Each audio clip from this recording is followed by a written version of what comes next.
તમે જે વ્રત કરવાનો સંકલ્પ કર્યો છે એ વ્રત કેમ કરતા નથી? સાધુ વાણિયો બોલ્યો, હે વાલી, હમણાં વેપારમાં તેજીને કારણે સમય નથી, પણ જ્યારે આપણી દીકરીના વિવાહ કરશું તે સમયે વ્રત કરીશું. પત્નીને આવું આશ્વાસન આપી તે સાધુ વાણિયો વેપાર માટે નગરમાં જતો રહ્યો. પછી તો કન્યા કલાવતી પિતાને ઘેર દિવસે દિવસે મોટી થવા લાગી.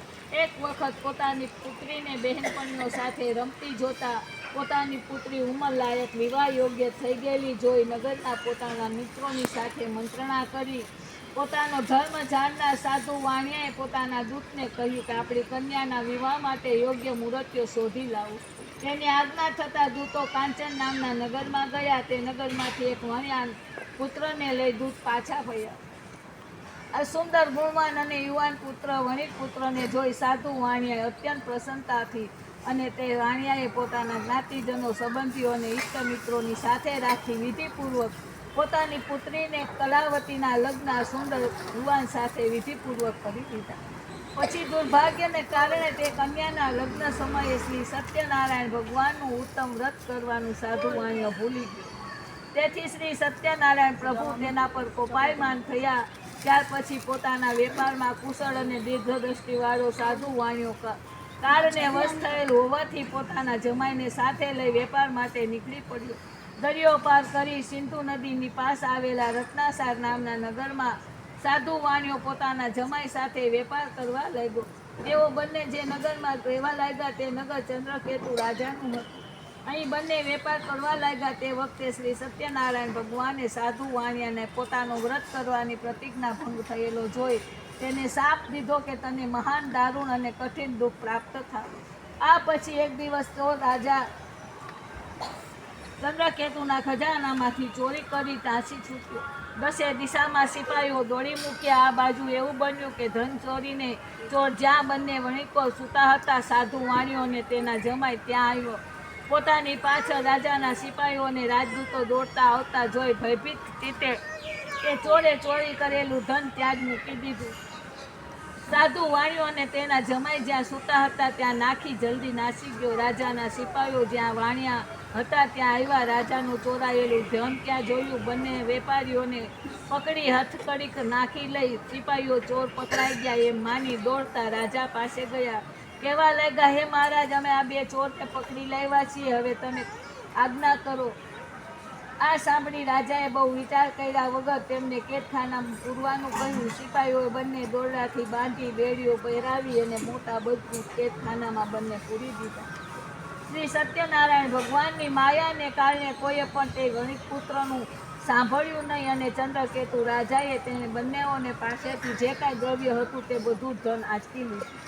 પહેલી તરફ શ્રી સત્યનારાયણના શાપને લીધે સાધુ વાણિયાની પત્ની સતી લીલાવતી પણ પોતાને ઘેરે ઘણી દુઃખી થઈ. તેને ઘેરે રહેલું જે કાંઈ ધન હતું તે બધું ધન ચોર લૂંટી ગયા. ગરીબી, રોગ અને ચિંતાથી બાવરી બની ગઈ અને ભૂખ તથા તરસથી ઘણી દુઃખી થઈ. સાધુ વાણિયાની પત્ની હંમેશા ભોજનની ચિંતામાં ઘેરે ઘેરે ભિક્ષા માગવા લાગી. તેમજ પોતાની પુત્રી કલાવતી પણ રોજ અન્ન માટે ઘેર ઘેર ભીખ માગતી ભટકવા લાગી. એક દિવસ તે ભૂખથી આકુળ વ્યાકુળ બનેલી કન્યાએ બ્રાહ્મણને ઘેર ભિક્ષા માગવા ગઈ. ત્યાં તેણે શ્રી સત્યનારાયણ ભગવાનનું વ્રત પૂજન થતું જોયું. તેથી ત્યાં પ્રસાદ મળશે અને પાણીનો સહારો મળશે તે આશાએ ઓટલા પર બેઠી કથા સાંભળી અને ભગવાનને વંદન કરી વરદાન માગ્યું અને પ્રસાદ લઈ મોડી રાત્રે પોતાના ઘરે આવી. ત્યારે માતાએ પુત્રી કલાવતીને પૂછ્યું કે મોડી રાત સુધી ભટકતી હતી, ક્યાં હતી? તારા મનમાં શું ચાલે છે? કન્યા કલાવતી તરત જ પોતાની માતાને જણાવ્યું કે માં, આજે તો મેં બ્રાહ્મણને ત્યાં ઈચ્છિત વસ્તુ આપનાર શ્રી સત્યનારાયણ ભગવાનનું વ્રત થતું હતું તે જોયું. પછી કંઈ પ્રસાદ હતો તે લઈ હું ઘરે આવતા મને મોડું થયું. પોતાની કન્યાનું આ વચન સાંભળી દીકરીના જન્મ વખતે લીધેલું વ્રત યાદ આવ્યું. મનોમન નક્કી કરી લીલાવતીએ આનંદપૂર્વક શ્રી સત્યનારાયણ ભગવાનનું વ્રત કરવાની તૈયારી કરી. પોતાના જે કાંઈ સગાવાલા ત્યાં હતા તેમની સાથે સાધુ વાણિયાની પત્નીએ વ્રત કર્યું અને સત્યનારાયણ ભગવાન પાસે વારંવાર પ્રાર્થના કરી વરદાન માગ્યું કે મારા પતિ અને મારા જમાઈ જ્યાં હોય ત્યાંથી જલ્દી ઘરે આવે એમ કરો. મારા પતિ અને મારા જમાઈના સઘળા અપરાધો ક્ષમા કરો. આ વ્રત કરવાથી ભગવાન સત્યનારાયણ સંતુષ્ટ થયા. તે જ રાતે શ્રી સત્યનારાયણ ચંદ્રકેતુ રાજાને સપનામાં આવી કહ્યું, હે રાજા, તે જે વાણિકને 2 વેપારીઓને કેદમાં પૂર્યા છે તેમને સવારમાં મુક્ત કર અને તેનું જેટલું તે ધન લીધું છે તે બધું તેને પાછું આપી દેજે. રાજાએ ભગવાનને પ્રશ્ન કર્યો કે તેમ ન કરું તો ભગવાન કેવા લાગ્યા કે તેમ નહીં કરે તો તારા રાજપાટ પુત્રો સહિત તારું સર્વસ્વ હું હરણ કરી લઈશ. આમ ચંદ્રકેતુ રાજાને કહી ભગવાન અદૃશ્ય થયા.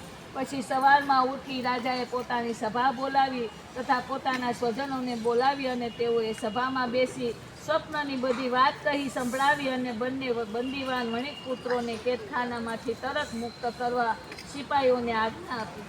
રાજાની આજ્ઞા સાંભળી સિપાહીઓ તરત જ બંદીખાને ગયા અને બંને વણિકપુત્રોને ખાનામાંથી છોડાવી રાજા પાસે લાવ્યા અને વિનયપૂર્વક બોલ્યા કે હે રાજન, આ બંને વણિકપુત્રોને બેડીના બંધનમાંથી મુક્ત કરી અહીં લાવો. પછી બંને રાજા ચંદ્રકેતુને વંદન કર્યા, પોતાના વિશે આગલો બનાવ યાદ કરી બંને ભયથી ગભરાઈ ગયા, કંઈ બોલ્યા નહીં. ત્યારે રાજા ચંદ્રકેતુએ આ બંને વણિક વેપારીઓ સામે જોઈ આદરપૂર્વક કહ્યું કે તમારી કોઈ ભૂલને લીધે યોગદેવે તમને આ મહાકષ્ટ પડ્યું છે, પણ હવે તમારે કોઈ ભય રાખવાનું કારણ નથી. આમ કહી રાજાએ તેની બેડીઓ કઢાવી, દોરડા છોડાવી નાખ્યા, હજામત તથા સ્નાન આદિ કરાવી વસ્ત્ર અલંકાર આપી અને મુક્ત કર્યા. રાજાએ જેટલું ધન અપહરણ કર્યું હતું તેના કરતાં બેવડું ધન આપ્યું અને તેમને ખુશ કર્યા. રાજાએ લઈ લીધેલું બધું ધન જ ઉપરાંત એટલું જ બીજું ધન વાણિયાઓને આપી રાજા ચંદ્રકેતુએ કહ્યું કે હે સાધુ વાણિયા, હવે તમે તમારે ઘેર પધારો. રાજાને પ્રણામ કરી વાણિયો બોલ્યો કે આપની કૃપાથી હવે અમે અમારે ઘેરે જઈશું. શ્રી સ્કંદ પુરાણે રેવા ખંડે શ્રી સત્યનારાયણ વ્રત કથાયા 3જો અધ્યાય. બોલો શ્રી કૃષ્ણાર્પણમસ્તુ. શ્રી કૃષ્ણ કનૈયા.